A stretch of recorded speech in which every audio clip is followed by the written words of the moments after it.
تابوت سکینہ میں سیدنا موسیٰ علی نبینا و علیہ الصلاۃ والسلام اور سیدنا ہارون علی نبینا و علیہ الصلاۃ والسلام کے تبرکات موجود ہیں، یعنی عصا موسوی یہ جو وہ کلیم کرتے ہیں. اسی طریقے سے ان کا جبہ مبارک، تورات کی تختیاں جو اللہ تعالیٰ نے دی تھیں کوہ طور پہ ان کو، وہ یہ کلیم کرتے ہیں یہ ساری چیزیں تابوت سکینہ میں موجود ہیں. سکینہ یعنی دل کو سکون دینے والی تابوت، ایک ایسا بکسا بڑا سا جس میں ان کے دل کے سکون والی چیزیں موجود ہیں. ہمارے لیے یہ امپورٹنٹ اس لیے بھی ہو جاتا ہے کہ قرآن حکیم میں تابوت سکینہ کا ذکر آیا ہے. تو ظاہر ہے کہ اگر بنی اسرائیل کی ہسٹری کی کسی بات کو قرآن بیان کر رہا ہے اور اس کو منوان اسی امپورٹنس کے ساتھ بیان کر رہا ہے تو پھر وہ پھینکنے والی بات تو نہیں ہے. تابوت سکینہ کا ڈیٹیل ذکر جو ہے وہ آپ کو سورۃ البقرہ کے اندر پارہ نمبر 2 کے بالکل اینڈ میں ملے گا.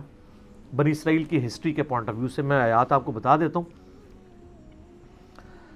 اصل میں بنی اسرائیل کے بارے میں سورہ بنی اسرائیل کے سٹارٹ میں ہے کہ اللہ تعالیٰ نے ان پر 2 عروج اور 2 زوال بھیجے تھے. ان کا جو پہلا عروج ہے نا وہ حضرت طالوت علیہ السلام کے ذریعہ ہے، اور اس کے بعد حضرت داؤد علیہ السلام منظر عام پہ آئے، اور پھر ان کے بیٹے سلیمان علیہ السلام. ان کی جو پہلی خلافت راشدہ ہے وہ ان 3 بندوں پر مشتمل ہے. حضرت طالوت کے 16 سال، حضرت داؤد کے 40 سال اور سلیمان علیہ السلام کے بھی 40 سال. آلموسٹ آپ سمجھ لیں 100 سال ان کی خلافت راشدہ رہی ہے. ان کا وہ پہلا عروج تھا. اس پہ میرا مسئلہ نمبر 127A ڈیٹیل سے ریکارڈڈ موجود ہے. اس کا آغاز کہاں سے ہوا کہ جو وقت کے پیغمبر تھے سموئیل، ان کا نام قرآن میں نہیں ہے لیکن تورات میں ہمیں ملتا ہے.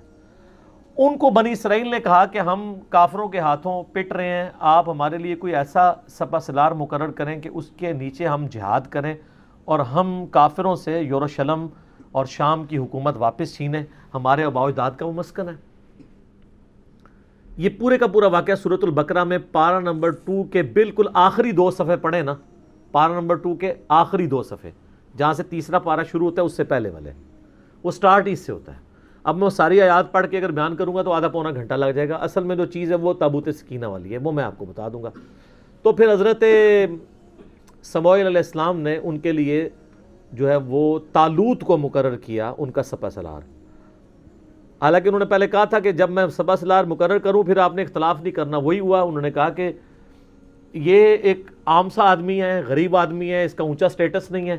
تو انہوں نے کہا کہ اللہ تعالیٰ نے اسے علم اور جسم میں طاقتور بھی تھا اور علم بھی تھا، تم پہ فوقیت دی ہے. اللہ تعالیٰ نے یہ تو نہیں دیکھنا بھی کون اونچی نسل کا ہے، اللہ کے لیے تو سارے برابر ہیں. تو اس وقت پھر اللہ تعالیٰ نے وحی کے ذریعے حضرت سموئیل علیہ السلام کو ایک چیز بتائی تھی جس کی وجہ سے بنی اسرائیل کو صبر آ سکتا تھا، اور وہ یہ ہے جب انہوں نے اختلاف کیا انہوں نے علمی دلائل تو رکھے لیکن یہ کہاں سے یہ لوگ ماننے والے بنی اسرائیل. تو وہ اللہ تعالیٰ نے سورۃ البقرہ کی آیت نمبر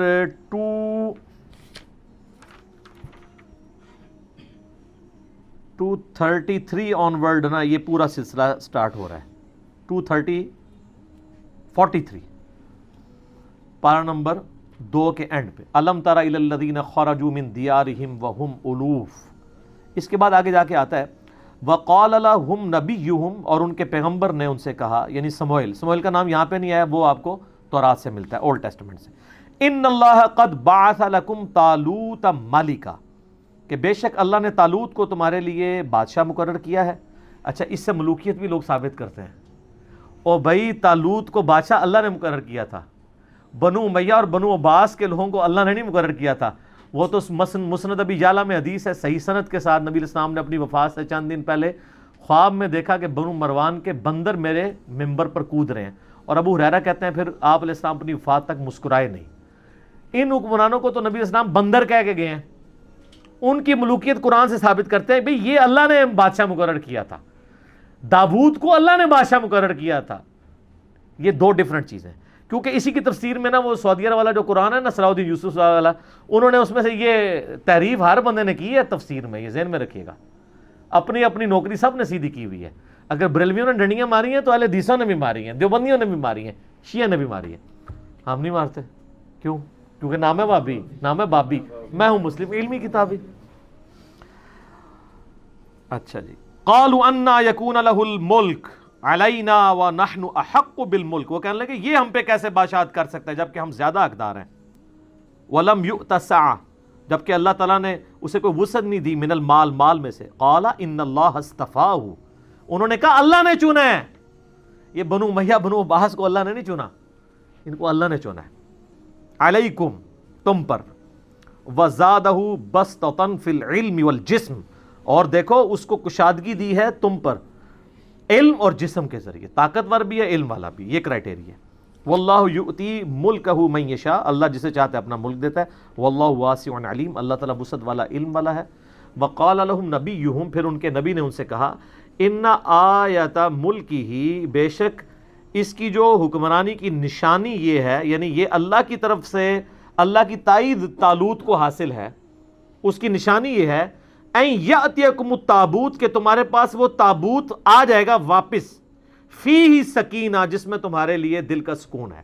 یہ تابوت سکینہ کا لفظ یہاں سے لیا ہے، من ربکم، تمہاری طرف، تمہارے رب کی طرف سے. وبقیۃ مما ترک آل موسیٰ و آل ہارون، جس کے اندر موسیٰ علیہ السلام اور ہارون علیہ السلام کے چھوڑے ہوئے یعنی تبرکات آپ کہہ لیں اس کو، یا اس کے یعنی باقیات موجود ہیں. تحملہ الملائکہ، اس کو اٹھائے ہوئے آئیں گے فرشتے. ان فی ذلک لآیۃ لکم ان کنتم مؤمنین، اس میں اللہ تعالیٰ کی طرف سے تمہارے لیے نشانی ہوگی اگر تم واقعی سچے ایمان لانے والے ہو، کہ یہ جسٹیفائی کر دے گا. وہ تابوت سکینہ ان سے چھین چکا تھا، کیونکہ کافروں نے جب ان پہ قبضہ کیا وہ تابوت بھی ساتھ اٹھا کے لے گئے. ان کا انہوں نے اتنا سنبھال کے رکھا ہے وہ قیمتی شے ہے. جس طرح آپ کا وہ کہتے ہیں نالائن شریف چوری ہو گئے بادشاہی مسجد سے، 14-15 سال ہو چکے ہیں، تو وہ اٹھا کے لے گئے. اب اللہ تعالیٰ نے نشانی ظاہر کرنی تھی تو وہاں پہ اللہ کا کرنا کیا ہوا، یہ آپ کو ڈیٹیلز پھر اسرائیلی روایتوں میں ملیں گے. وہاں پہ کافروں کے ہاں طاعون کا مرض، پلیگ کی وبا پھیل گئی، طاعون کی، اس میں لاکھوں لوگ مرتے تھے. تو ان کو ان کے بڑے بزرگوں نے، نجومیوں نے، انہوں نے کہا کہ یار یہ جو تم لوگ تابوت اٹھا کے لے آئے ہو نا، اس کی نوست پڑی ہے تم پہ، تو اس کو تابوت کو نا اس سے جان چھڑاؤ، یہ اس کی وجہ سے یہاں پہ طاعون کا مرض پھیلا ہے. تو انہوں نے ایک بڑا سا گڈھا لیا، اس کے آگے 2 بڑے بیل باندھے، اس پہ وہ بڑا سا وہ تابوت رکھا. اور یہ 10 کمانڈمنٹس فلم بنی ہوئی ہے ہالی ووڈ کی، انہوں نے اس میں فلمائی ہوئی ہیں چیزیں. اس کے اوپر انہوں نے اس کو لاد کے ہانک دیا، اور وہ جناب وہ اب بیلوں کو ساتھ انہوں نے بندہ شندہ اٹیچ کر دیا. بعد میں وہ بیل بھی انہوں نے چھڑوا کے ایک جگہ پہ اس کو کر دیا. اب واللہ عالم وہ یعنی فرشتے ہی ان بیلوں کو ہانک کے اس طرف لے کے آئے. بل قرآن تو کہتے ہیں نا فرشتے اٹھائے ہوئے لائیں گے. این ممکن ہے کہ یعنی فرشتے اس کو ہانک کے لائیں، فزیکلی فرشتے نہ ان کو نظر آئے ہوں، کیونکہ وہ تو بنی اسرائیل ہمیشہ کہتے تھے ہم نے فرشتے دیکھنے ہیں، فرشتے انہوں نے دیکھے. بلکہ نشانی ظاہر ہوئی کہ وہ تابوت سکینہ ان کے پاس واپس آ گیا. ان کو یقین آ گیا اچھا اب ہمارے پاس تبرک آ گیا، اونٹتے سی جنگ جیتی گئی. پہلے تو وہ ڈرپوک ہوئے تھے، ویسے بعد میں بھی ڈرپوک ہی رہے. صرف 313 لوگ ہی ساتھ رہے، بخاری میں آتا ہے صرف 300 پلس لوگ. ہمارے غزوہ بدر میں بھی صحابہ کرام کی تعداد 313 تھی، اور ان کے غزوہ بدر میں جو طالوت اور جالوت کی جنگ ہوئی تھی، تو اب یہ طالوت کے مقابلے پہ جالوت فوج لے کے آیا. آپ کو تورات میں گولیت اس کا انگلش میں نام ملے گا. جالوت اتنا اونچا اس کا قد تھا، باقی بنی اسرائیل کے فوجی تو بمشکل اس کی پنڈلیوں تک آتے تھے، اتنا اس کا قد تھا. پورے جسم پہ زرہ پہنی ہوئی ہوتی تھی اس نے، اور صرف ایک آنکھ اس کی ہوتی تھی جو ننگی ہوتی تھی دیکھنے کے لیے، باقی پورے جسم پہ لویا. آپ اس پہ تلوار کیا چلائیں گے، وہ تو ہاتھ سے پکڑ کے فوجی بار پھینک دیتا تھا، اتنا طاقتور تھا. تو حضرت داؤد علیہ السلام اس وقت ان کی عمر ہارڈلی 16-17 سال تھی. یہ گڈریے تھے، یعنی بھیڑ بکریاں پالا کرتے تھے. بچپن سے چونکہ ان کا یہ ایک ذریعہ تھا.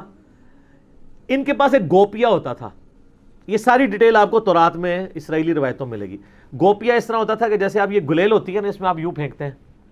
ایک گوپیا ہوتا ہے کہ آپ ایک چمڑے کا ایک سمجھ لیں دستانہ بنا ہوا، جس کے دوسرے اینڈ کے اوپر ایک رسی، اس میں وہ پتھر ڈال کے نا اس دستانے کو یوں گھماتے تھے نا، پھر یوں کر کے پھینکتے تھے نا، تو ان کا نشانہ اتنا پکا تھا کہ وہ شیروں کے جبڑے توڑ دیتے تھے اپنی بکریوں کی حفاظت کرنے کے لیے. شیروں کا شکار کرتے تھے حضرت داؤد علیہ السلام